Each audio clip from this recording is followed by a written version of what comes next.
Good afternoon from the Circus Sports of the Mint Kentucky Downs studio. I'm Ross Johnston. We finally wrapped up the head coaching cycle in the NFL. Over the weekend, multiple sources reported that the Arizona Cardinals are hiring Rams offensive coordinator Mike LaFleur to be their new head man, and the Las Vegas Raiders are expected to hire Seahawks offensive coordinator Clint Kubiak after the Super Bowl to be the new head coach in Sin City.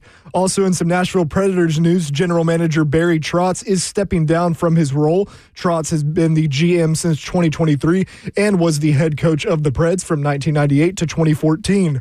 Vol basketball got their third straight win over the weekend as they beat Auburn at home 77-69. Nate Ament led the way with 22 points and 8 boards. The Vols will host the 11-10 Ole Miss Rebels tomorrow night in Knoxville. And lastly, number 18 Vanderbilt picked up a win at home on Saturday against Ole Miss 71-68. Brentwood Academy standout Tyler Tanner led the way with 24 points. For all your foundation repair, waterproofing needs, visit USSTN.com. Breaking news and wants on your home for the Titans and Vols. This is 104.5 The Zone.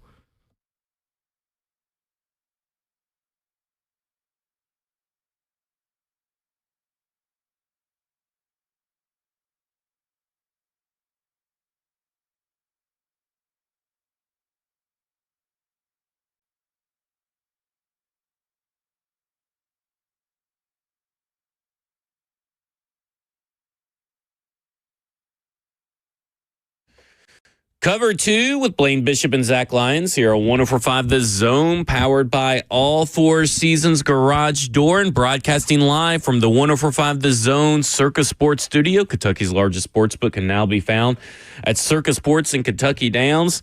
And it feels good to be back. Feels a little weird not to be at a football practice right now.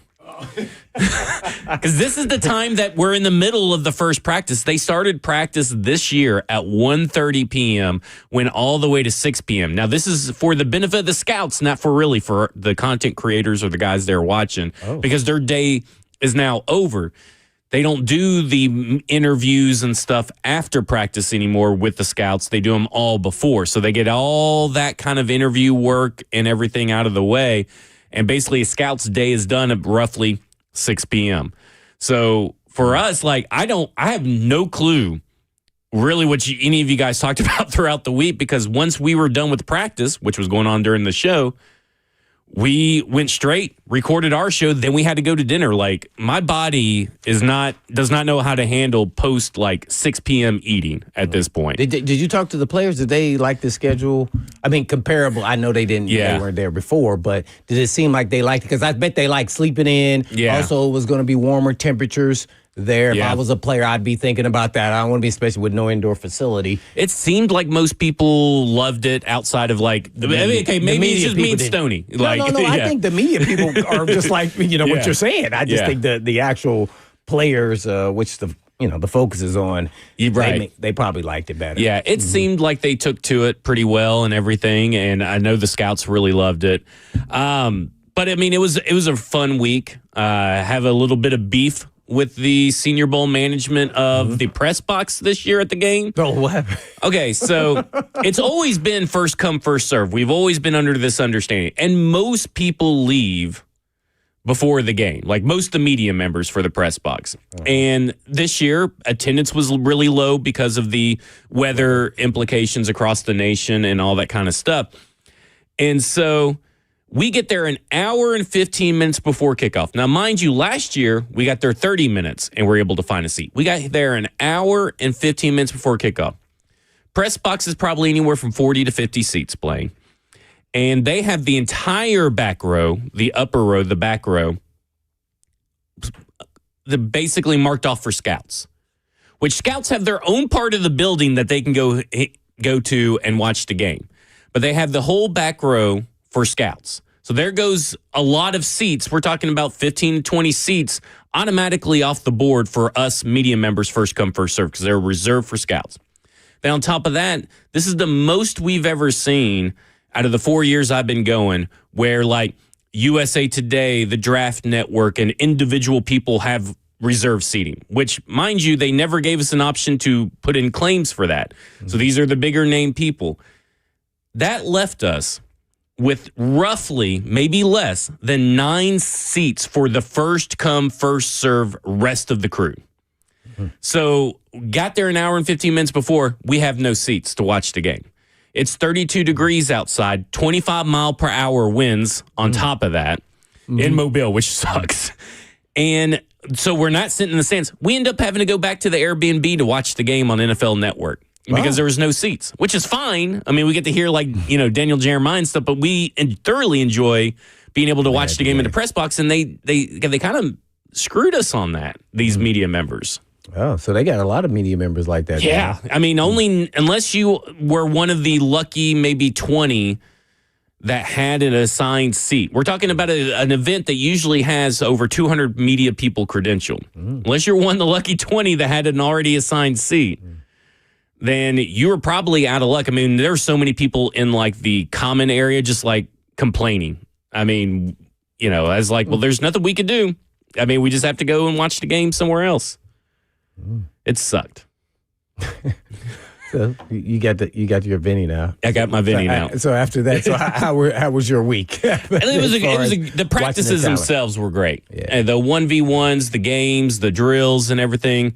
It was a good week. I think what we saw down there this weekend was the strength of this draft is really going to be round 3 to round 7. I think you're still going to find quality starters and quality players at a high rate.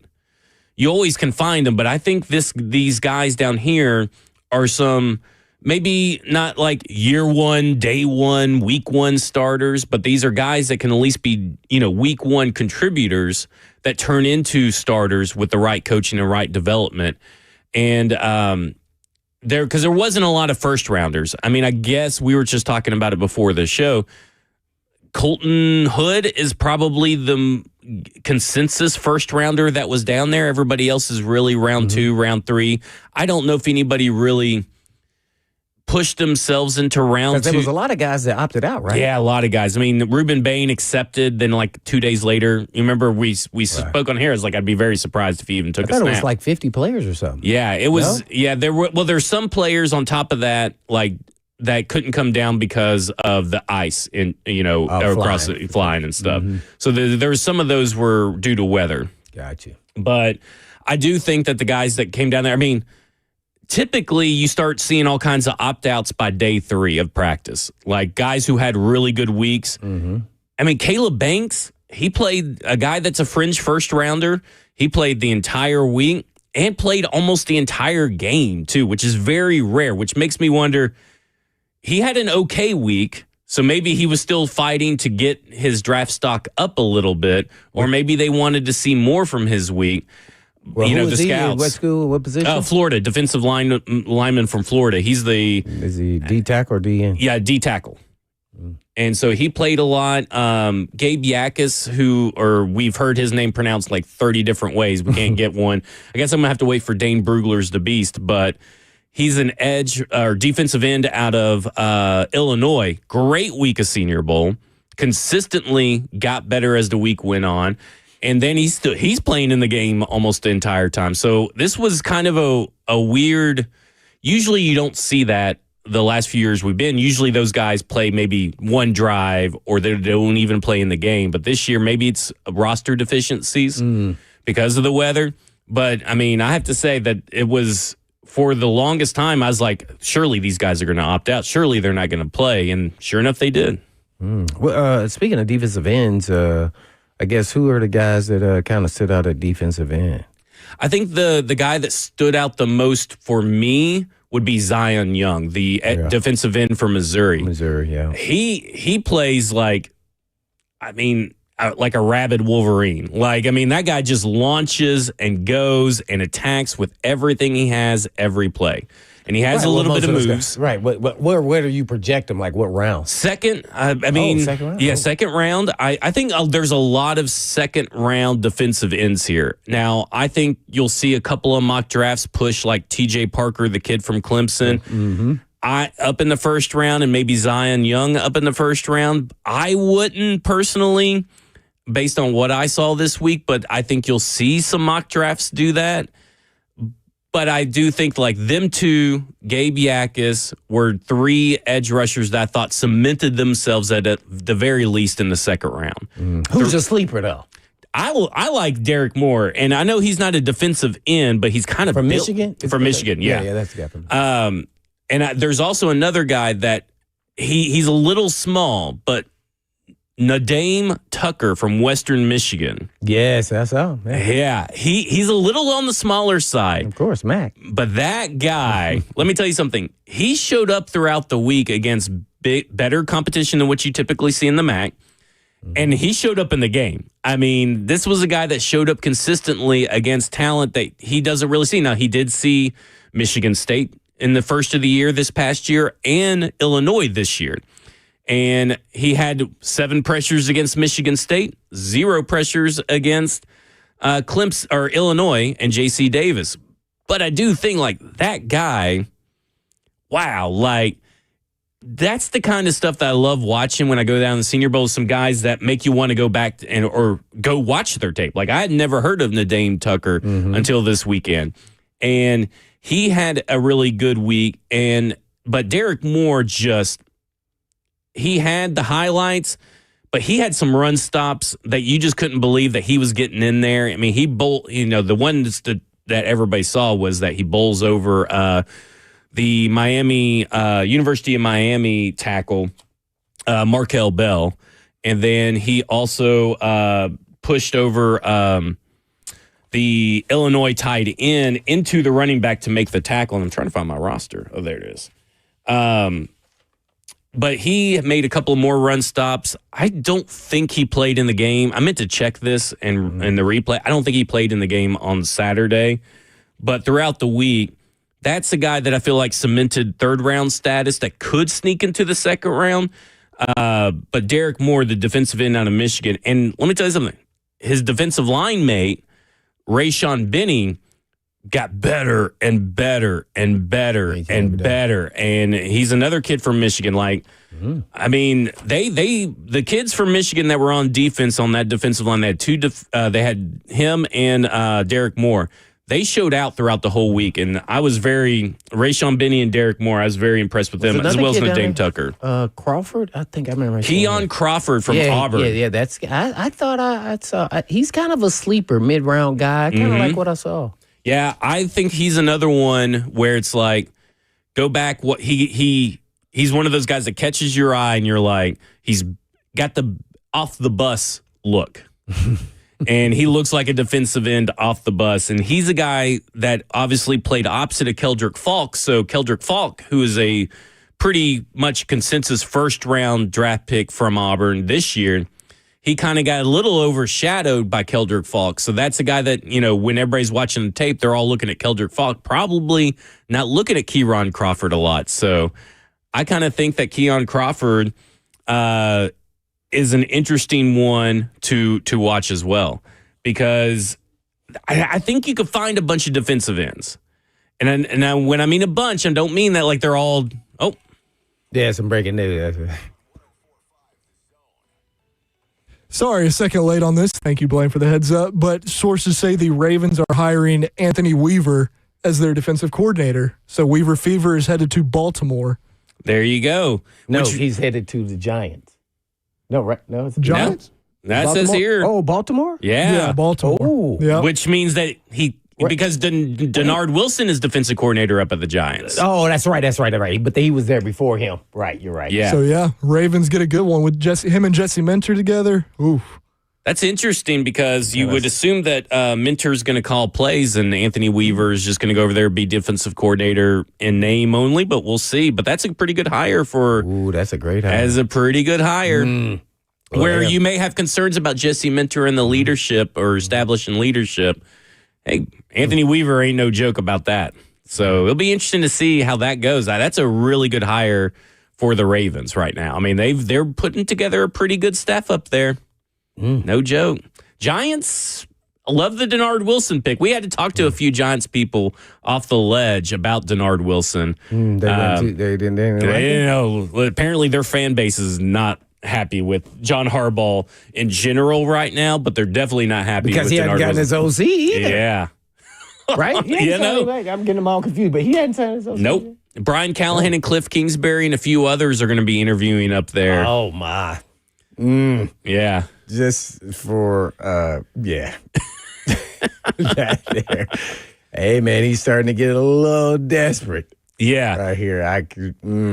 It does. Munkin kind of screwed him here. I'm very surprised about how that whole staff is being built and how slow it's taken John Harbaugh. Now, obviously, Munkin, like you said, got the offensive coordinator job. And I think Denard Wilson's a great hire, but it is the staff coming together for John Harbaugh right now is it's taken a few hits, especially with Jesse Minter and him having a few of the same connections, but it's taken some hits.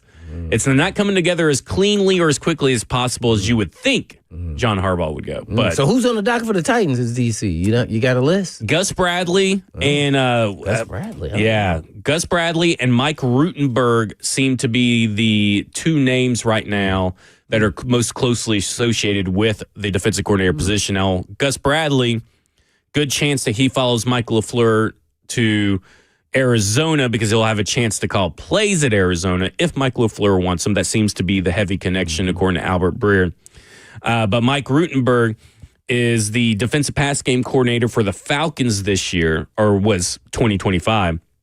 But he was Salah's linebackers coach the entire tenure he was there at the Jets. He also was with them in 2020 at the San Francisco 49ers at passing game specialist. And before they crossed paths, he was assistant defensive backs coach while Salah was linebackers coach from their time at the Jacksonville Jaguars. So they've actually crossed paths in numerous places. And so that seems to be the favorite for the defensive coordinator position outside of Gus Bradley. Yeah, I wouldn't see Gus Bradley because he would want to call plays. Yeah. I don't know how close their relationship is, but that their relationship dates back to Seattle. So when Gus Bradley was at Seattle, Salah, that's where he was at. And then when Gus Bradley became head coach over at Jacksonville, he followed him over at Jacksonville. And then it crossed paths this year at San Francisco yet again when he was just I think a defensive analyst, senior defensive analyst. But to your point, with LaFleur getting hired, you would think that the opportunity over there at Arizona is likely where Gus Bradley's going to end up. Yeah. So I would assume Mike Rutenberg is going to be the eventual defensive coordinator. Yeah. You never know, though. Their relationship could be really tight where he says, hey, you can call plays. And then as the season goes on, if you want to hand it back over to me and, being the head coach kind of takes up a little more of your time. And he also knows the scheme and the system, so they know each other that well. So sometimes it works out. It just depends on, the personality of the actual individual. If he like, hey, it's no big deal to me. I just want to be part of what we're working with. You had my back, I got your back when you became head coach. See, so it kind of works that way hand in hand. As we see, just like Vrabel, for all those people who complained that he kept hiring his friends, his relationships. Yep. Because he trusted them, whether they were qualified or not. Yeah. He would. There you go. All right, coming up next, we'll talk more about the Tennessee Titans, Robert Saleh, the Brian Dable, all the guys that they have hired or are going to hire. This is Cover 2 with Blaine Bishop and Zach Lyons here on 104.5 The Zone.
Cover 2 with Blaine Bishop and Zach Lyons here on 104.5 The Zone, powered by All Four Seasons Garage Doors. 615-737-1045 is the number.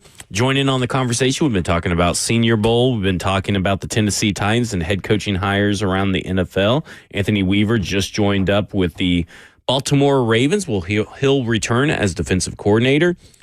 Blaine, just to wrap up the Senior Bowl stuff for just a little bit right now, I did want to give an update on the 4 University of Tennessee guys that were there because Tyree West ended up showing up at the end. Oh, West. It was such a last-minute thing that when he walked out in the practice on day 3, they didn't have the T on his helmet yet.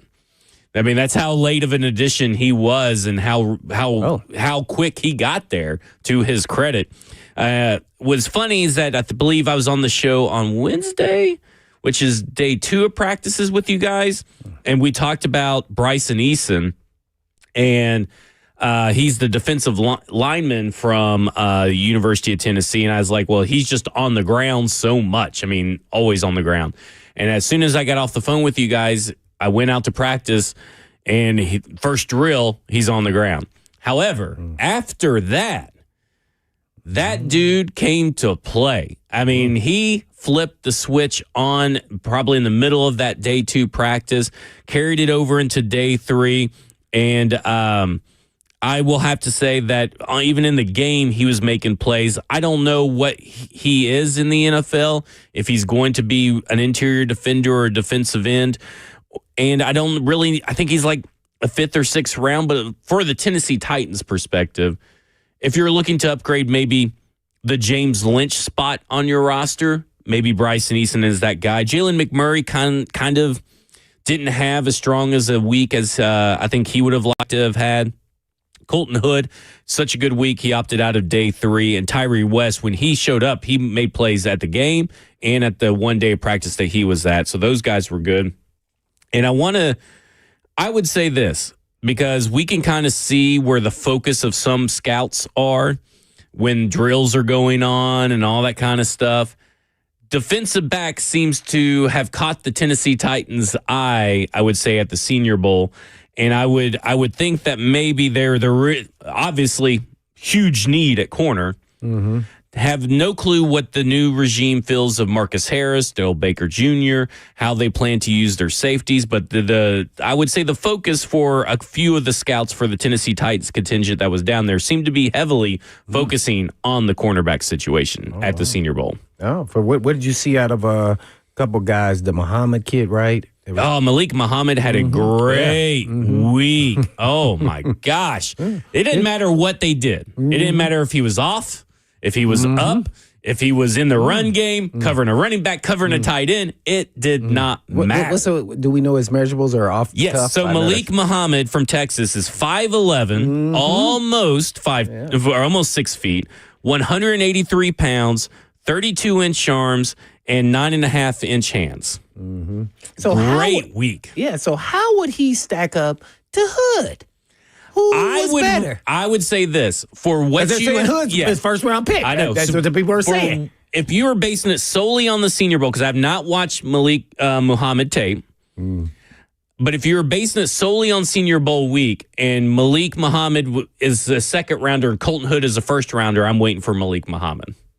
I'm not drafting Colton Hood. I'm drafting Malik Muhammad based off this week. Just based off of a week. I mean, yeah. But I mean, that's, all I have to go on right now. But that's a guy that, I missed him day 1 somehow. And then day 2, I'm like, holy crap. Day 3, I'm like, oh my God. That's what I'm thinking when I'm watching this guy play. And another guy that's like that, and he's very small. But it kind of reminds me a little bit of Mike Sanistril, the guy from Michigan that went into the second round to the Commanders. But his name is Chandler Rivers out of Duke.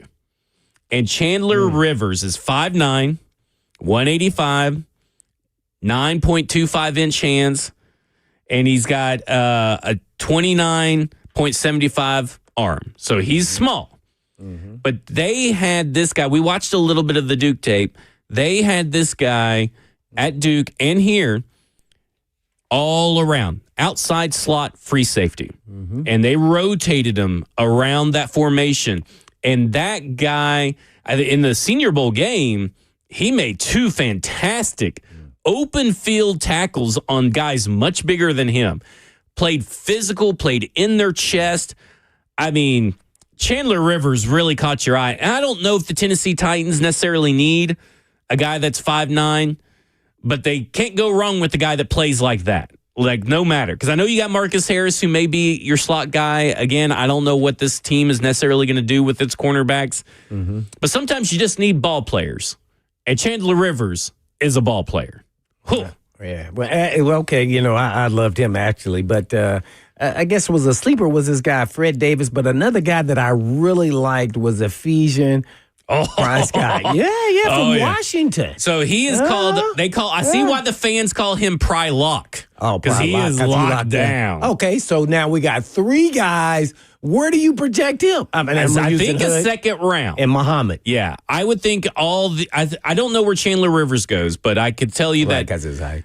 Price Sock and Muhammad are second round dudes. And there was another guy out there, Blaine, too. I mean, I got so many guys. The cornerback class is very good after the first round. The sleeper guy was kind of Fred Davis. He showed some holes. But what did you see out of him? You didn't he see was a lot? all right. Yeah, he was. He's a Northwestern guys are always coached very well. He was and that's what I like: structure, discipline, and nothing wowing. But he got an consistent. interception. So I mean, like he looked pretty good in the game. I believe is that practice. I don't think he had one in the game. And by the way, for most of those who don't know, who watching the game, the scouts and pro teams really value actual practice over the actual game. Correct.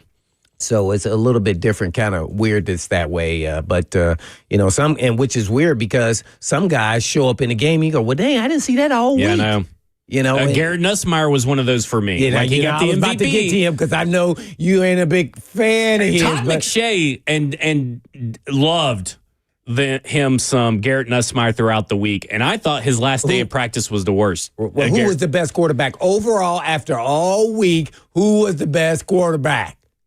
All week, not in one game or one practice.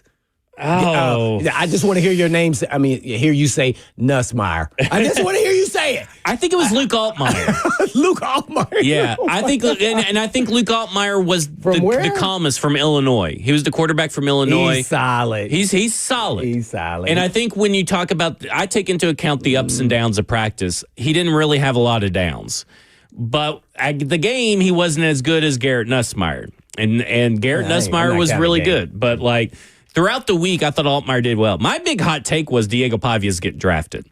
Because there's so many people. I wanted to hear what you think. Did you see his peanut punch in the bowl game? Yeah. But I wanted. I told you they don't care about the game. Yeah, but I know. That was still fun. But where would you rank them? Rank the top 3 quarterbacks.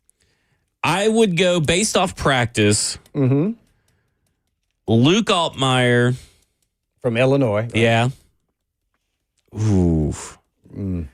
I think Taylon Green had a really good week of practice. I like Taylon Green from Arkansas. I think he had a really good week of practice. Was bad in the game, but I thought he had a really, really good week in practice.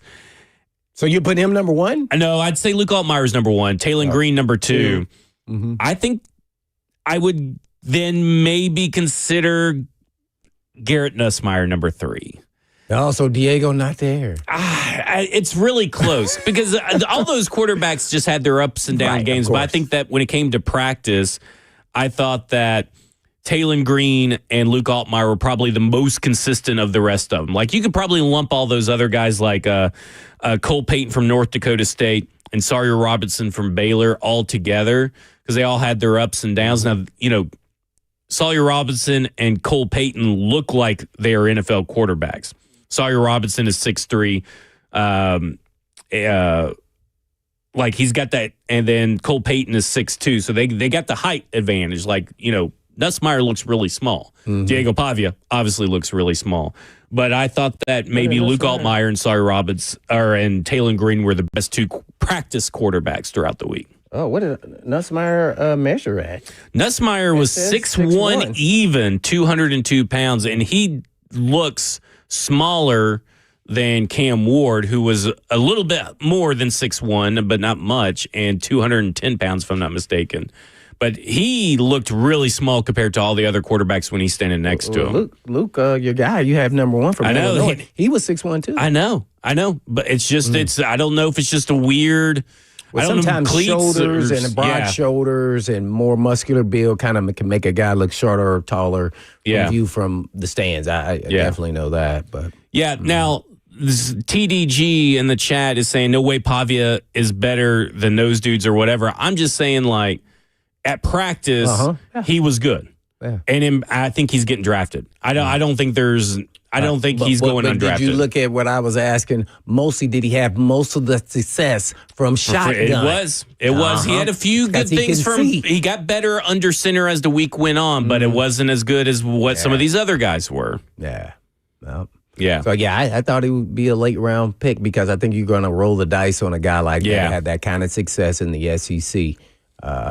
He's a guy that he's going to show you. And he's got good tape, I think. I don't think his tape says as gimmicky and collegey as what some people may want to say. I think he has good NFL level throw tapes all littered throughout. Well, to me, there's nothing about his game that's gimmicky or the offensive style that they ran. He just was a running quarterback that also dropped back to pass and threw deep. I was a little more concerned that he doesn't have the drop it in the bucket on deep balls. Did you ever see that? He kind of throws this flat-lining throw that's because he's working on distance more so than he has the big arm projection. So I didn't see that. I saw him some great back shoulder throws that he had, but I still couldn't see that from TV.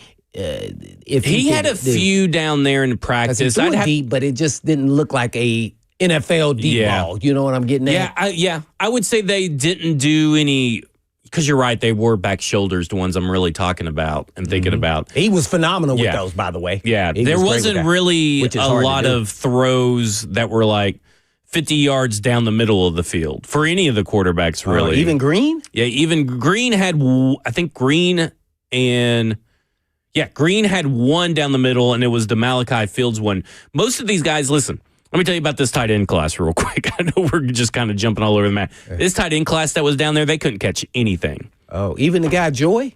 Yeah. I mean, they had some bad drops, specifically in the game, too. Oh, where? But, like, let me tell you something. In practice, there wasn't – your most consistent tight end performer was probably Nathan Hibner, who I have to look up and remember where he is from, and – Nate Borkacher from Texas A&M, and DeAndre Rogers from TCU. They were probably your most consistent performers, but man, these tight ends were bad. Really? Oh, I like Joy the best. Maybe just when I was watching, I didn't see too much out of the tight ends. They're definitely I mean, it's sometimes tight ends not a good watch down there. Mm-hmm. I guess it's somewhat understandable because like when you're in events like this and you're playing with different quarterbacks, like. Some guys throw the ball differently. The timing's a little off. But to your point, you got to be a football player. And tight ends are guys who are typically known for having good hands. So that's not the most ideal thing for that position group. Yeah, it was really weird. And it's just an odd tight end class. Not an elite one. Also, let's not forget, we must talk about the receivers that were there. This phenomenal Division 3 guy and all that. Kind of take us through the wide receivers over there. Tyron Montgomery had a good first step coming, and he put Colton Hood on skates. He had 2 climb the ladder catches throughout the week, and he's a sub 6 foot guy, and he looks the part. He's new to the wide receiver position. I'll have to go back and check the years, but during COVID, he had to move back home. He's a walk-on LSU basketball player. Moved back home with his mom with some health complications, and his younger brother who is now Greenville State, North Carolina, University of North Carolina, Greenville, something like that. He's a quarterback over there, but at the time he was running routes for his brother to pass the time, and his brother is like, you should get into this, goes to Nicholls State, now is the career receiving leader over at John Carroll, which, by the way, according to Lucas, did not know this, Dave Ziegler, assistant general manager of the Tennessee Titans, is a John Carroll alum. Not saying that means anything, but you never know. He may have more information than most on Tyron Montgomery. And he had a really good week. Malachi Fields had a really good week, I thought. He is the imposing Notre Dame wide receiver who had a very consistent size. Yeah. But he was able to play through press man coverage, mainly probably because of size. When I watched him, though, it's going to sound weird, because this is what the scouts do. And I'm not saying he is going to be this guy. He looked like T.O. Sorry, with his size and the way he moved. And he wasn't stiff. Like, he was agile, could stop on a dime for a big guy. He had a really good rep that showcased just what you said. And I was just like, ooh, and he's not in that category, but it's kind of like you could see what this could potentially be in the National Football League at a lower level than that. But as far as, I'm trying to give everybody an impression of what his size is and how he looks. I think that's a great little comp, a physical build comp. Because he looks it out there. The Texas Tech guys, they opted out of the game. Caleb Douglas and Reggie Virgil, they're also bigger guys that were out there. But like guys like, I already mentioned Tyron Montgomery, but Kevin Coleman as well. Who's the little slot receiver from Boston College? Do you know what I'm talking about? I forget his name, so forgive me, but I saw some videos of him. Lewis Bond. Yes, Lewis Bond. I saw some videos of him in individual drills. He looked very smooth. Yeah, Lewis Bond from Boston College really stood out. Colin Lacey, who is a 5'8" wide receiver out of Louisville, he was really, really good and underrated throughout the week. Yeah. Oh, yeah. And then when I call him and talking about squirts, I mean, like, hey man, this dude's kind of a jitterbug. There's nobody who's going to be like guarding him. It's He's like after Tank Dell. Yeah, it's very Tank Dell-esque. And he was doing something that Tank Dell wasn't doing. He was getting open with minimal movement. And I think that was the big overall theme for this wide receiver class. I don't know if it was just put into their head by their coaches, but I call them TikTok routes, where everybody does like 5 steps before they get into their break. This was not the case this week. Off the line? They got off the line like that. This Devin Voisin kid from South Alabama, Blaine, he's almost 5'10". A lot of the best wide receivers, the more impressive wide receivers, were the smaller guys. But here's what was impressive about him is that he was a late ad. When they would break from the huddle, he's telling other wide receivers how to stem their routes and how the quarterback wants it and where they need to go. He was kind of like telling them how to run the play, some of these other wide receivers. And that Devin, that was just, other than that, he doesn't really do much, but I just thought that was an impressive thing for a South Alabama kid. Well, there was a couple other guys, Ted Hurst as well as Kevin Coleman Jr. Kevin Coleman was fun to watch. These guys, these kind of stood out. Yeah, Kevin Coleman, Lewis Bond, and there was another one, Josh Cameron, I thought were from Baylor, who Josh Cameron's a little bit bigger. Yeah. But super strong hands at the catch point. But all those guys were so consistent throughout the week, no matter who they were up on, no matter what they were asked to do. And Ted Hurst, what was fun about Ted Hurst is that he lined up on Julian Neal, the Arkansas cornerback. Yeah. Best on best. Julian Neal won some. Ted Hurst won some. And for a Georgia State wide receiver with a lot of hoopla coming into the Senior Bowl, he lived up to the hype, I feel like. And that was a guy that, hey, he didn't win every rep, but he was going up against, more often than not, Julian Neal, who was arguably one of the higher-ranked corners. And we were talking about early second-round guys, 6'1", 202 pounds, going up against Ted Hurst, who's a bigger wide receiver. And I just have to say, I really didn't expect much from the wide receiver class coming in because I really expected a lot from the cornerback class, and I thought the wide receivers exceeded expectation. If you need, I think there's some guys that would be worth passing on wide receiver or cornerback early in the draft because you could focus on maybe more higher positions of need that match with best player available and still find options on day 3 in this draft and not have to worry about it. It was a really... Wide receivers and cornerbacks, the only guy that really underperformed was Chris Johnson from San Diego State. He was just slow in his hips, and I didn't even know this. Yeah, it was not a good week for him. Wasn't a real good week at the game either, but that was a guy that everybody thought that would opt out early if he had a good day, and he just never found that true consistency throughout the week. TJ Hall from Iowa, though, talk about the smarts and instincts on that guy, the ball instincts, just knew exactly when to turn around to make a play on the ball. And this Thaddeus Dixon kid from North Carolina, just barely over 6 feet, 194.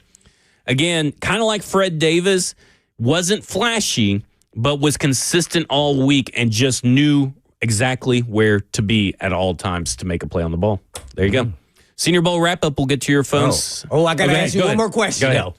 What was this? Who was this kid, the dunker, the offensive lineman? Was he kind of like or was he just good to talk to because he was talking about, food and stuff like that? He's got perfect offensive line aesthetics. Oh, okay. I got you. He wasn't terrible, but for a guy that I kind of expected a little bit more from him throughout the week.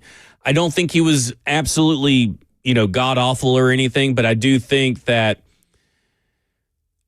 I would say that the kid, Jalen Farmer from Kentucky, who was doing some guard work, that guy outshone the guy, Jennings Dunker. And I just think that's... Oh, he was just talking about his Culver's diet. Yeah, listen, he's an offensive lineman through and through. It means the offensive line aesthetics, no doubt.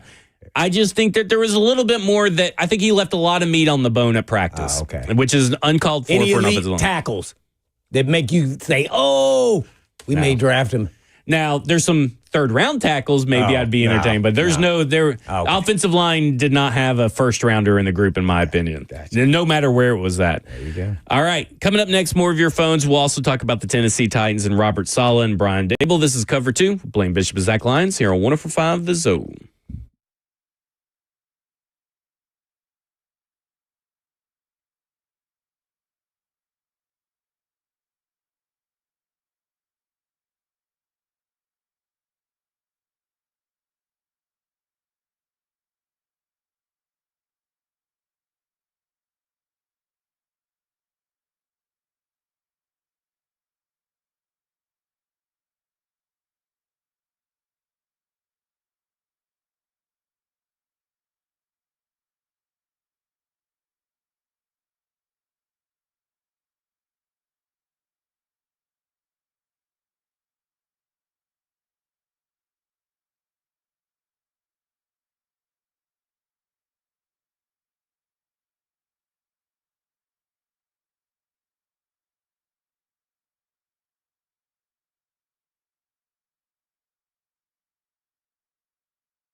All right. Naturally, it's the new year and New Year's resolution is going on. Yes, and a lot of us have weight loss on the docket. And all those who want to lose the weight, you need to back up the talk and go give Edge Peptide a call, because Edge Peptide and hormone therapy is a little bit different. They make sure all of your patients have extensive lab work and face-to-face conversation in office with our nurse practitioner to create a customized treatment plan tailored to your specific needs. Yes, they use only U.S.-based FDA-audited compounding pharmacies, because knowing where your peptides come from always matters. As well as you get to enjoy access to their in-body scanner to track weight loss and make sure you're maintaining all that muscle mass that you have gained. As well as you get to lower your A1C, keeping your cravings in check, prioritizing protein, and having someone guide your journey from start to finish. So call the team at Edge Peptide for all your wellness questions at 615, of course, 724-1878. That's 724-1878. Or you can check them out online at edgepeptide.com.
Cover 2 with Blaine Bishop and Zach Lyons here on 104.5 The Zone, powered by All Four Seasons Garage Doors. 615-737-1045 is the number. I said we were going to wrap up Senior Bowl talk, but I was talking about Bryce, and I believe his last name is Betcher. But Bryce Betcher, but there was a lot of linebackers that showed their coverage skills throughout the week. And I'm just looking at this linebacker room for the Tennessee Titans. We think, well, I'll say this. Cedric Gray, starting linebacker for Tennessee Titans. Mm-hmm. Now, this is obviously going to be philosophically a 4-3 defense. James Williams feels like the other linebacker that should get the nod currently that's on the roster. And then I'm looking at Cody Barton. And I'm like, I don't know if Cody Barton's going to be able to do everything that is required of him physically, speed-wise. And so I just want to say some of these linebackers I thought were very impressive. Xavier Sori from Arkansas. There was the kid from BYU as well. Which one am I on? There was a kid from BYU, Jack Kelly. Obviously, Jacob Rodriguez from Texas Tech. Bryce Betcher. I mean, like a bunch of these linebackers. Oh, Kyle Lewis from Pitt. And then there was a kid from Arizona State that caught my, what was his name? Oh, Keyshawn Elliott was another guy. There's a lot of linebackers in this class where I feel like Tennessee Titans, this may be a very defensive-heavy draft for the Tennessee Titans. And not because of Robert Saleh, just because I think a lot of the best players available by the time you draft may be on defense in some of these situations, and you have the holes on defense to fill. And I think that linebacker is kind of a little bit of a sneaky need right now because you can rely on Cedric Gray. We don't know if you can technically rely on James Williams, but I feel like he fits better than Cody Barton does in this Seattle 3 kind of 4-3 defense that Robert Saleh is known to run the majority of the time. Yeah. I think you're onto something, but I think you can find a way at least one more year to see if he can fit. It'd be interesting to see if they move him more to outside, or maybe he's a better fit inside in the scheme and system. It's kind of interesting because most of the guys that has been in Salah is super athletic. Yes. I mean, like they can run with the best of them. When I say that, I'm talking about they can run with tight ends down the middle of the field. They can run with running backs, and I just don't see Cody Barton doing that on a down and down at basis.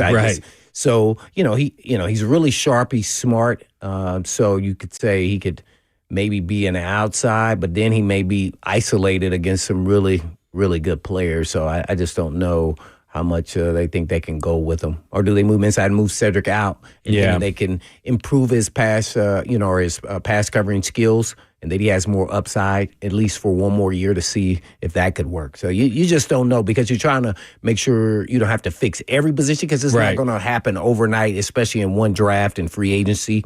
But he knows some players too, and that may know his scheme. That may be free agents that he's worked with, across the league, and be like, "Hey, this we just gonna have to take the hit because this guy here, I gotta have him." And to your point, Cody Barton is a super smart linebacker, and sometimes that can help when you match up with a guy like Robert Saleh.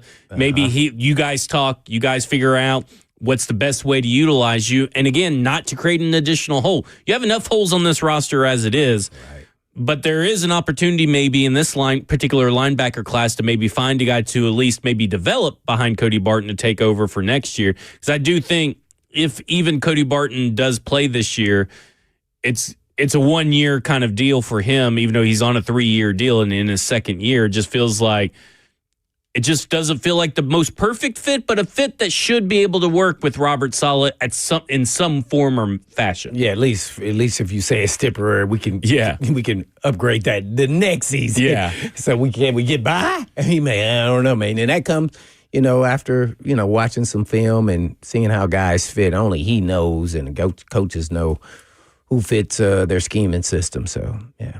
All right, coming up next, more Tennessee Titans talk. This is Cover 2 with Blaine Bishop and Zach Lyons here on 104.5 The Zone.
Good afternoon from the Circus Sports of the Mint Kentucky Downs studio. I'm Ross Johnston. We finally wrapped up the head coaching cycle in the NFL. Over the weekend, multiple sources reported that the Arizona Cardinals are hiring Rams offensive coordinator Mike LaFleur to be their new head man, and the Las Vegas Raiders are expected to hire Seahawks offensive coordinator Clint Kubiak after the Super Bowl to be the new head coach in Sin City.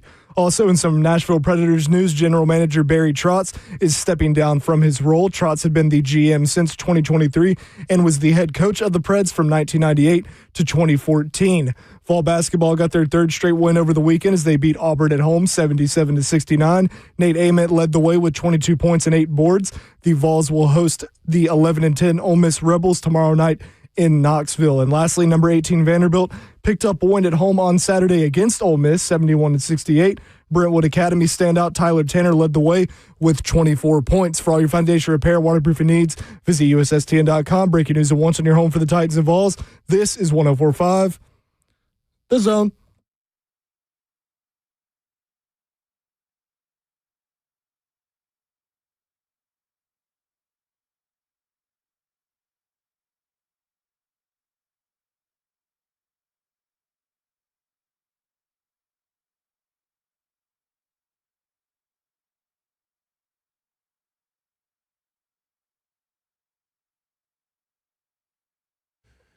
Cover 2 with Blaine Bishop and Zach Lyons here on 104.5 The Zone, powered by All Four Seasons Garage Doors. 615-737-1045 is the number.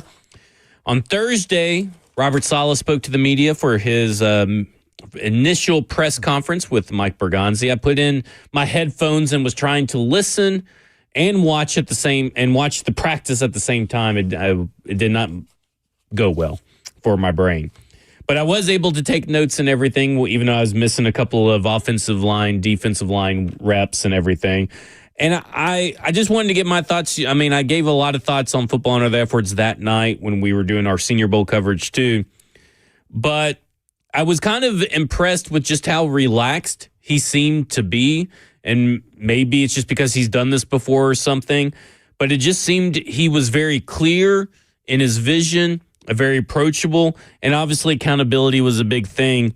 But overall, you don't win games in a press conference, that's for sure. We know that much. But overall, I was pretty impressed with, or pleased with what I heard. I don't know if really impressed is the right word, but pretty pleased with what I heard from Robert Saleh. I even agree with his assessment on analytics at the very end where he says, analytics is gathering info. It's all in the moment, not as simple as a book.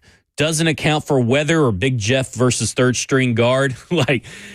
He's right. I mean, that's totally the right way to approach it. It's a tool to use, not a Bible. And but there's a couple of other things that he talked about. But I love that Brian Dable is going to be the offensive head coach, and he seems pretty, much going to let him do that, whole shebang himself.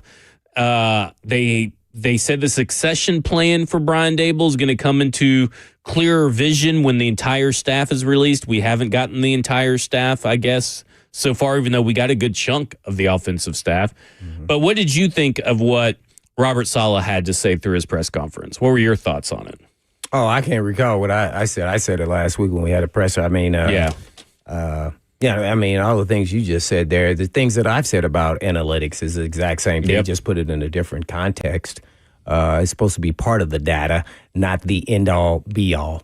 Numbers can only take you so far. There's a human element that you have to take into account, whether it's the actual individual matchups, it's the weather, it's all those things. So it's not the answer to the quiz. It's the equation that you gather information, then you give your answer. And sometimes you're going to get it right and sometimes you get it wrong, and so will analytics. So that there was not any revelation for me. I just think you get out of him, he's a great person individually, just as a person. I think he cares about the players. I got that out of just the vibe from him. Mm-hmm. I think he's an intense coach, too, on game day and in practice. I think he's a guy full of energy.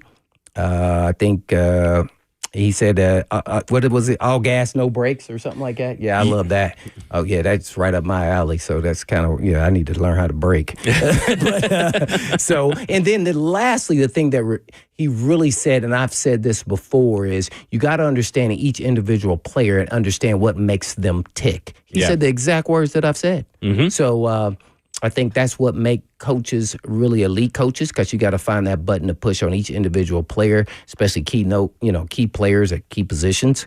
So I think he gets it. So that doesn't mean he's going to win, right? But I think he's hitting more buttons than we think. And then if things come together likely, I think they'll be very competitive in the middle of the road, regardless of whoever they add or subtract. So we got proof of concept with the actual, with Dayball and him having somewhat success in this league as coaches, whether DCs, OCs are not very good as head coaches. So bringing them together, hopefully you think you got a winning team as coaching staff. And with Fossil added to that, I think the sky's the limit, really, for the Titans. A lot of experience for sure on that coaching staff. You bring up the all gas, no brakes. Mm-hmm. He's like, we'll always be all gas, no brakes. But what I loved most was his follow-up to that, which was words are words. It's about the silent tape. And I thought that was a really great way to put it. The silent tape? Yeah, basically saying the tape isn't words, but that's what's going to speak for us is the tape. And I love that because he's right. I mean, you can put whatever motto you want up on the wall and all that kind of stuff, but it's about the tape. And he also said that you will feel us while sitting in your couch, you'll feel us through the TV. And I thought that was another one. I'm like, this guy, I think, has learned a little bit from his New York Jets tenure. That's not about the words on the wall, but it's about the people in the building to what you say. And he also said the best teams coach themselves, but it starts with the coaches to establish the standard. And I thought that was another good echo from what we have talked about on this show, you specifically. But like, you got to get the people capable of fulfilling the vision, but the best teams end up coaching themselves as far as, the culture, the standard setters, and all that kind of stuff. Yeah, you got to be. I think that's the vision. I think you got to be real careful that players. If you bring in some veteran players, when I say veteran, that means they got at least 3 years in the league in his system. Then you let the players coach other players, but it starts with the coaching staff, as he mentioned, as well as following it down to the players. So, then eventually everybody's holding everybody accountable. Right. And that's where you got to get to. It's interesting to see how quickly, he can get that done. That's what I think Vrabel has done, which is really fascinating. Mm-hmm. He's got some consistency in his staff, so he knew all those guys, and then they got it revved up with his leadership pretty fast and get the players to buy in and believe. That's the part that's really kind of interesting. So I'm interested in how quickly he can get them to buy in. Do you think that's why Vrabel also brought in a lot of former Tennessee Titans players because they kind of already knew in free agency they kind of already knew even if what they were he just role expected, players. even if they were just role players like Jack Gibbons and all those guys. To the other players, and they kind of, you tell them what's expected and what he really means and this and that, So I just think it brings a lot of value. Yeah. That's why I said he's going to have to bring in players. You think the players are going to coach? You had to bring in some veteran guys, even if they're not starters, that played in your system, that you trust, that can still got enough in the tank to help, coach the players up on what's expected. I think that needs to be. We'll see in free agency and everything else who's available. I don't know all the players he's coached outside of the Jets and the 49ers. I mean, he's been at the Jaguars. He's been in some places. So I don't know who those players may be, but he may. Yeah. I would think, and that's kind of how it works. I think he's figured it all out. Just now is enacting, can you implement it sooner than later, fast? Yeah, how quick can you get stuff off the ground? When he first arrived at the Jets, that first season of him as head coach, I mean, they were still the 32nd ranked defense in a lot of metrics. But then because he didn't really have all the pieces in place that he needed for the defense, and then they revamped the cornerback room, and he's able to do a little bit more stuff, and the defense takes a huge leap. Is that then when the Titans played them? Because, boy, their defense was legit. I was like, oh, my God. I'm not sure on that. I know that first year what you're talking about. I think that was still the first year. Was it? Oh, I think their defense was running around. Yeah. They was making some plays. Yeah, and so he was able to find some people, get it all together and figured out. And I think with the salary cap that you have here, the amount of holes that you have, you should be able to maybe have a quicker on-ramp to success or to change. And when I mean that, I mean like better than last year.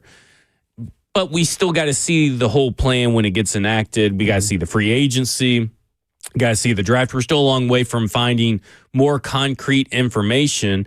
We know the players that he has to work with that are under contract, but there's a lot of players that aren't on this team right now that are going to have a significant impact on Robert Saleh's first year. A lot of free agents, a lot of draft guys that are going to be coming through and have a huge impact. How long do you think it'll take for him as a head coach? Seeing what some of these other coaches done over a year or two, and it's just like, whoa. You know, it's hard because I don't want to put all these crazy expectations on him, but we've seen it happen now at least 2 or 3 times every year. So why can't it be with the Tennessee Titans? I mean, if I was just to temper expectations, I mean, right now I expect a 6 or 7 win team. But I think that if things really swing the right way, with the right players, and Cam Ward takes that leap, you could be in the hunt. Yeah, we've seen it. We've seen it way too many times to just totally dismiss the thought. But I get too worried about being in front of a microphone and saying, "Oh well, you know, everybody's expectations should be playoff or bust," and that's not really how the NFL works either.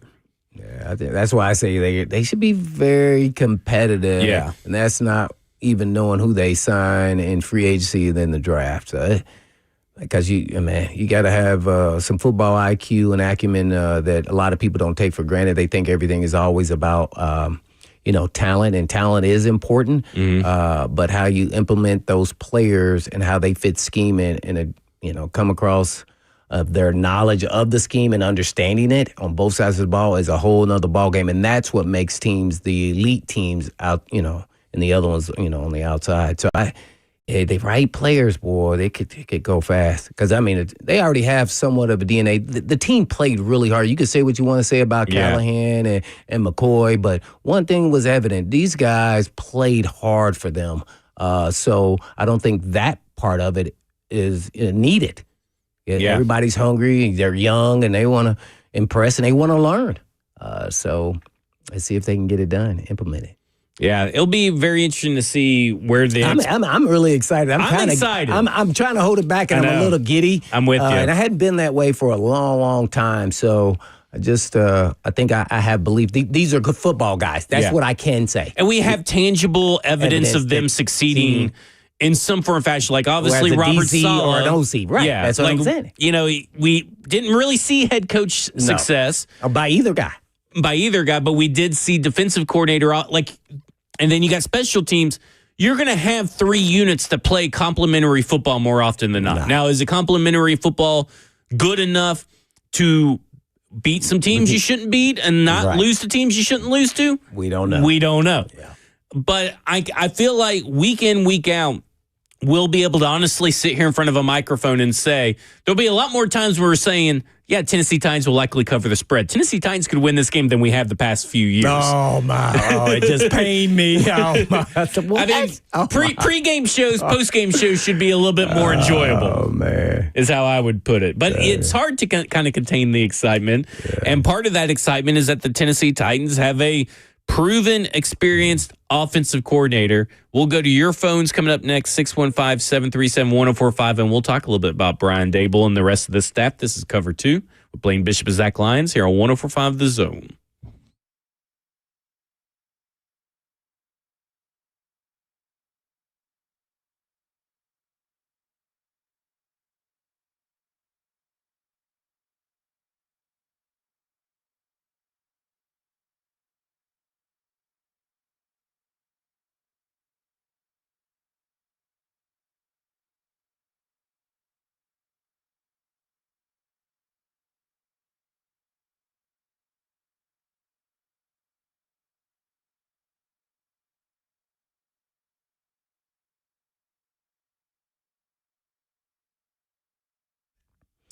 It was once said, do all the good you can by all means you can, in all the ways you can, in all the places you can, at all times you can, to all the people you can, as long as you ever can.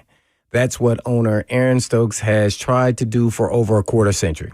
Hi, folks. This is Blaine Bishop for Eurofix. And Eurofix repairs European vehicles at below dealer pricing. But what sets Eurofix apart isn't just price. It's the deep commitment to quality that keeps you off the tow truck. And Eurofix has clean, welcoming shops where you can actually sit down and actually work. It's a clean environment. Plus, you get a free 15-minute no-wrench inspection to share with what's going on all the time. And at Eurofix, you get a 3-year, 36,000-mile nationwide warranty on all repair work performed.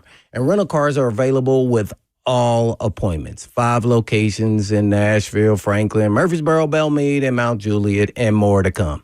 And all you have to do is just give them a call at 844-EUROFIX. That's right, 844-EUROFIX, or you can visit them online at myEurofix.com. That's myEurofix.com.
Cover 2 with Blaine Bishop and Zach Lyons here on 104.5 The Zone, powered by all Four Seasons Garage Doors, 615-737-1045. Whoops. Yeah, what happened to our music? Sorry, training back here. I got carried away. We have who are you training? This is Zach back here. Zach's training with We me. got 2 Zachs? We do. Oh, it's We'll call him, he has a cooler last name than I do, because it's Krull, right? Krull, other Zach? Yes, Okay. yeah. So we're going to call him Krull. Like Cole the Conqueror. Have y'all ever seen that movie or the combo? I have not. Okay. Well. Sorry, next time that happens with the music, I'll just acapella. Yeah, and there let you y'all go. come Yeah, back why in. don't you sing or rap something for us? They got the best guy to train with. Yeah. Right there. Oh, y'all don't want to hear me sing. Yeah, I don't think yeah. anyone on the Best. radio would want to hear Best. that. I think everybody would. Yep. Mhm. Yeah. Come on, man. We see what the upper management think about you. Yeah. Number one producer is what Blaine's saying. I might have just got bumped down a rank. You got the training wheels there. Hey, man. There you go. All right, let's go to the phone. 615-737-1045 is the number. Gator Mike, you're on Blaine and Zach. Hey, what's going on, fellas? First off, before I get to my Gator guys, I got to ask you about Zach. Okay. Blaine, did you watch the beat down by my basketball team yesterday? I know you love the round ball. Did you see No, it? I did not. I watched Tennessee, though. I did not watch. Remember, we smoked Tennessee. You have so a it doesn't team, matter. Gator, mate? You have a basketball team? No. Did y'all play Alabama, right? Who'd y'all play? Yeah, we beat them by 20 or 25. 20, Ooh, 23, the something coaches like were that. talking smack. 177. Hey, defending national champs, Blaine. Come on, I'm trying to go for a repeat. Dang, But let me y'all ask that you. good? Let's get to the real. Let me get to the important stuff. Zach, Yes. how did my guy Caleb Banks look? He looked pretty good. I would say that he probably didn't live up to the hype this week as far as domination inside and out, but I thought he looked pretty good throughout the week. Your guy that you should really be asking about, because there may be a little bit of ties for the Tennessee Titans here, is the center, Jake Slaughter. Because I thought Jake Slaughter put together a really good week and got better every day. Center out of Florida, got better every day. And I think he put on a pretty good Senior Bowl performance throughout the week. And Was he slaughtering people? He was slaughtering some people out there. Okay. I would say this. Tennessee Titans may need to be looking at succession plans, not only for offensive coordinator, but for some of these offensive linemen that they have under contract. And hey, Jake Slaughter. You ever tried to call from Cushionberry's job? I'm just saying, Jake Slaughter maybe learns from behind Cushionberry's not that bad of a deal. Old Cushionberry may get cushioned out. And Blaine, he's the newest. I guess last year, not this year, but the year before, he was first team All-American.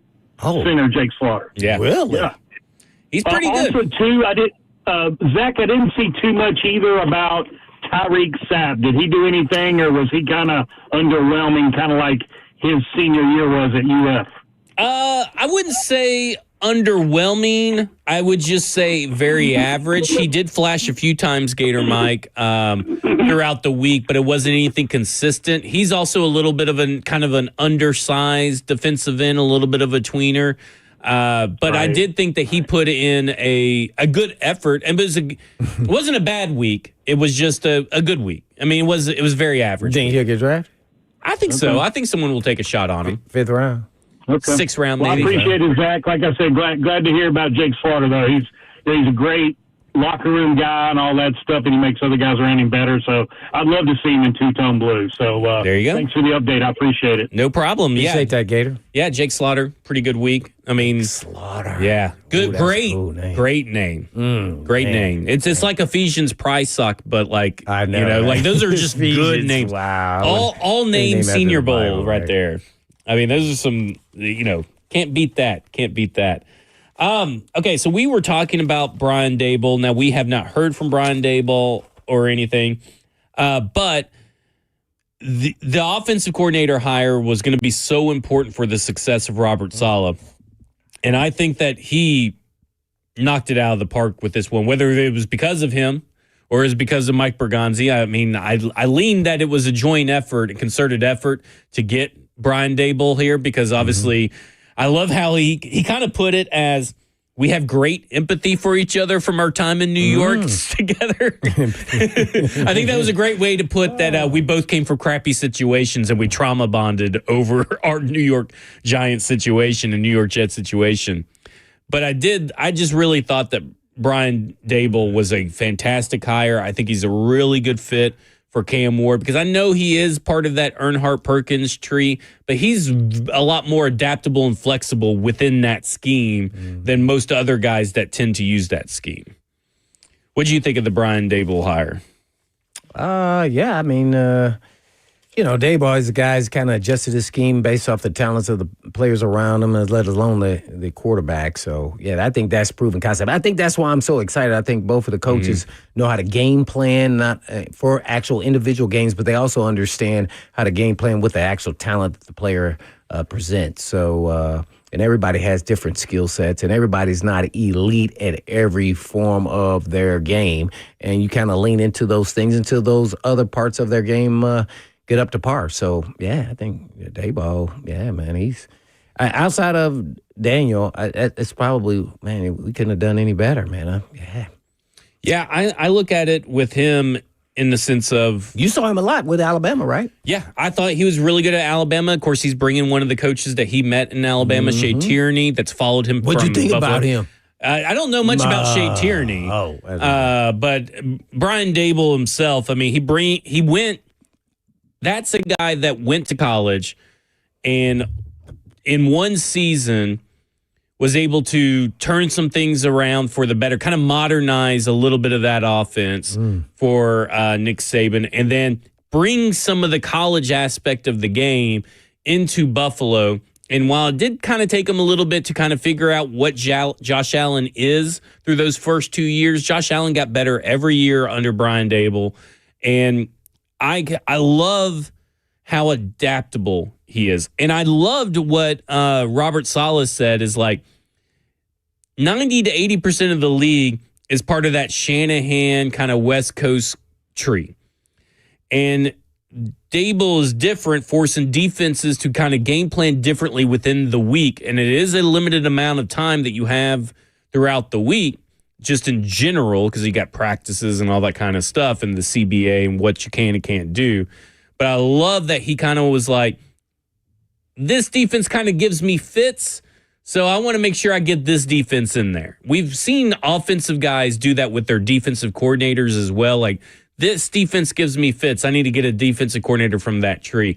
And I love that we're going to have something just a little bit different and something that should theoretically make things a little bit more difficult on the opposing team's defense throughout the week.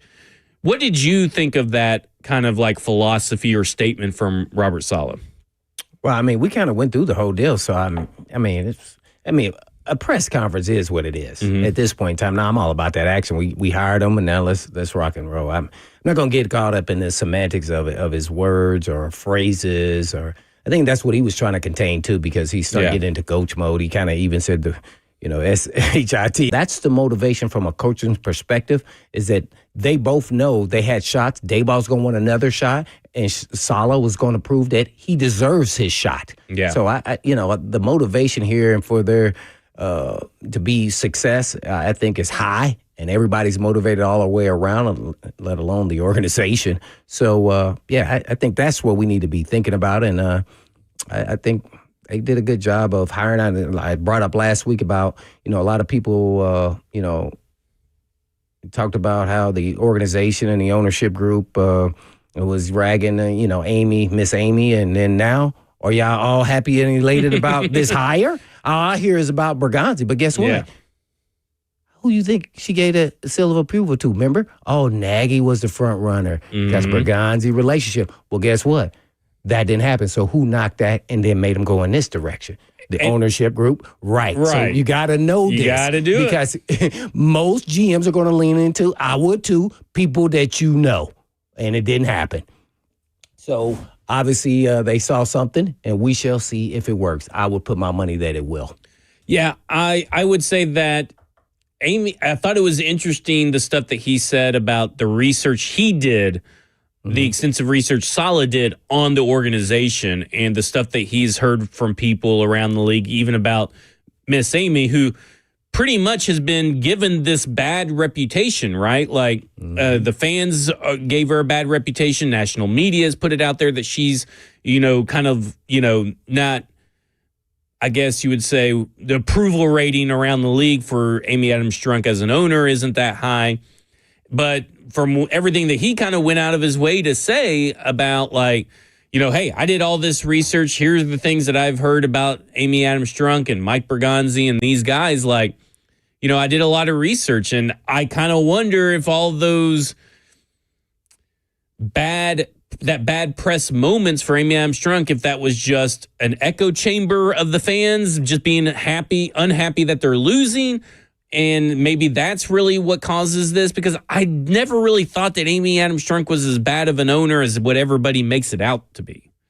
And I don't know, like, everybody wanted this particular hire, right? Like, I mean, Robert Saleh was on the top of many people's lists, and she was a big proponent of this happening. And she got the stamp of approval from the head coach as well through his research. So I don't know, maybe Amy isn't as lowly regarded among the inner league circles as we think, and she probably shouldn't be as lowly regarded as what the fans had her before maybe this hire. Yeah, I just like how they came to this conclusion. We're talking about now, in my eyes, football guys now who had, you know, shots at the league as head coaches and disappointed, and now they're getting their second go round, whether it's coordinator or head coach, as well as Fossil. So I feel like we have 3 former coaches that are still young in their careers and out to prove something. So I think we got a lightning rod. That is what I really think, that long as they can coexist together, and I think they can, it could be something really good. Bergonzi's still got to do his job, get some good players in here in free agency in the draft, but I think now we got some guys who know how to understand coaching and teaching, and then guys going out and playing disciplined, fast, and strong. I mean, I'm with you. It's really hard to not kind of just, like you said, get excited. But I think lightning rod is a great word that everybody that's here on this team, it has something to prove. Yeah, it's not something that was on paper or projected. Right. Oh, he can call plays. Has he ever called plays? No, he should be off the list. Yeah. See, now, did he call plays? Yes, he did. Did he have success? Yes, he did. Only thing you can say is that they didn't have success as head coaches. Was it the circumstance? Right. Well, I mean, was it more him? Was it the offensive coordinator, right? Did he learn something different now? The second go round, he deserves a shot. Does he fit with the organization? Does he listen? Does he take constructive criticism? Yeah. All these things you got to take into account. Is he egotistical? Probably some sort. All coaches that have success do. But is he still going to listen and come to your meetings with the owner? Yeah. So I think he's that guy. That's why I say good quality people eventually have success. And that's what he says, right? I mean, from what you say, that's what he says. It's all about, he's a people's person. Mm-hmm. From everything you've said. And he says great people skills. And let me say something. I think the way that he decided to answer what's the most effective way to lead, he said authenticity. And I think there is no better way to lead than authenticity, specifically in the NFL, because I do think players can find out and sniff out when you're a little fake, when you're not all in on them. I think they can do it. Oh, absolutely they can.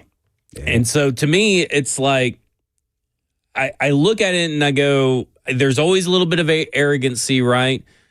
But you can go ahead and maybe point to the Brian Dable hire as, hey, maybe I did learn something. Maybe I learned that I needed to branch away from a buddy hire at offensive coordinator and find an offensive head coach that has proven success.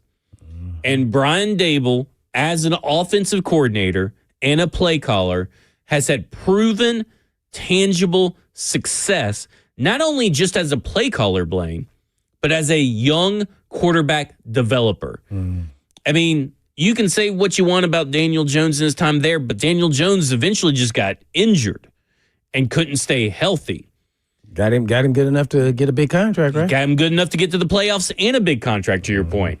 I mean, you look at what he and was they even can able lean to, on one another, too, by the way. Oh, yeah. Yeah. Not just Dave, but also Fossil. Yeah.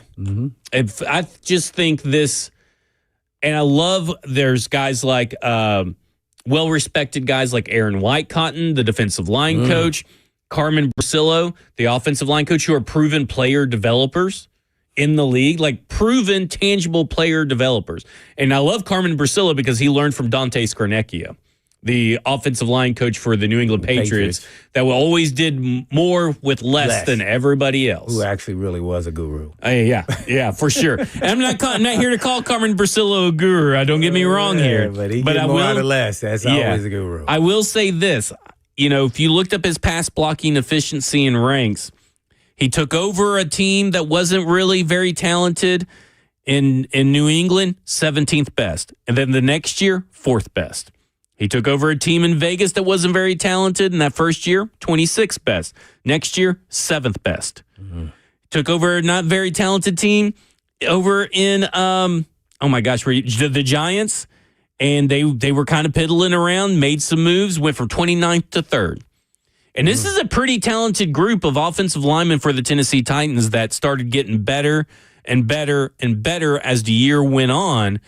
And you should be feeling pretty comfortable if you're a Tennessee Titans fan that is a guy that's done it without needing first-round picks at every level of the offensive line.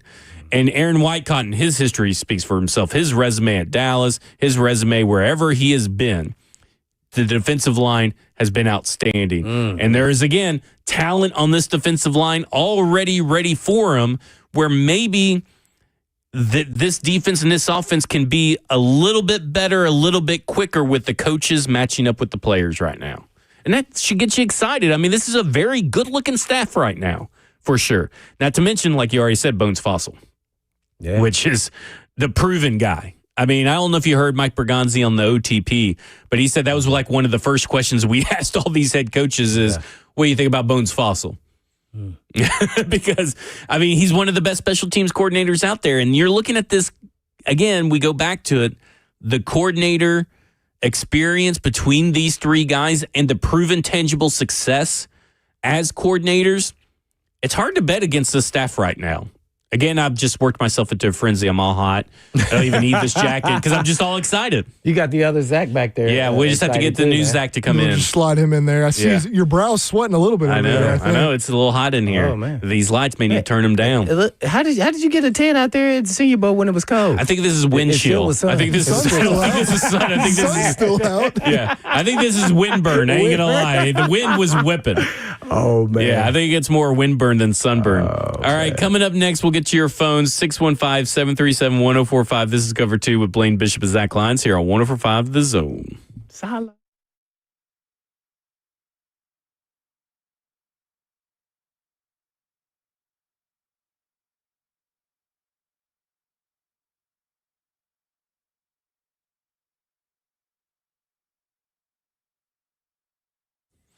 Hey, it's Zach Lyons. If you wear glasses, you already know the struggle. I'm constantly looking for them, waking up blind without them, knocking them off the nightstand, and don't even get me started on vacations.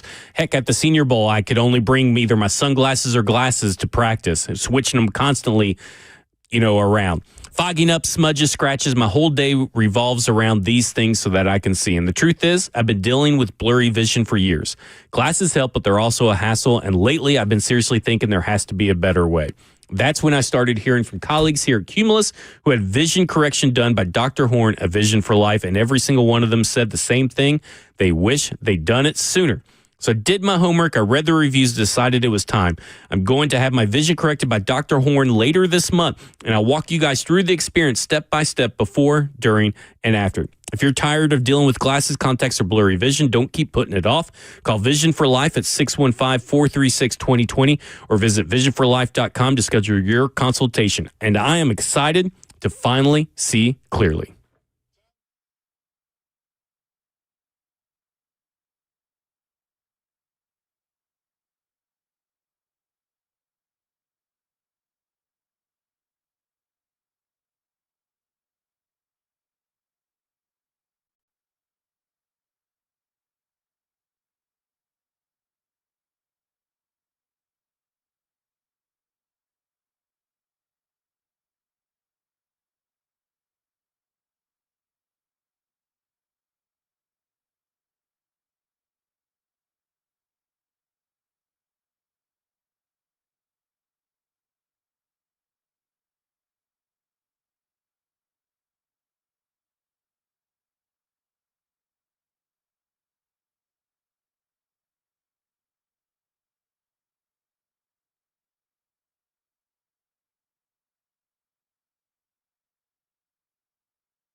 Cover 2 with Blaine Bishop and Zach Lyons here on 104.5 The Zone, powered by all Four Seasons Garage Doors. 615-737-1045 is the number. Let's go to the phones. Let's go to Larissa. Larissa, you're on with Blaine and Zach. Hi, amazing guys. Feliz lunes. Happy Monday. Yes. Happy Monday. Good afternoon. Everyone had a great weekend, bottom line. I don't know if anyone has any chat back in regards to Salah being hired. Really rethink that. I mean, it's quite clear this is a solid hire. But there is always that fraction of people, and I don't care what industry it is, that whatever happens, they're not going to be happy. You're always going to get those individuals. There's always something to complain about. They can win $1 million, and they'll be like, "Why did I win $1,000,001?"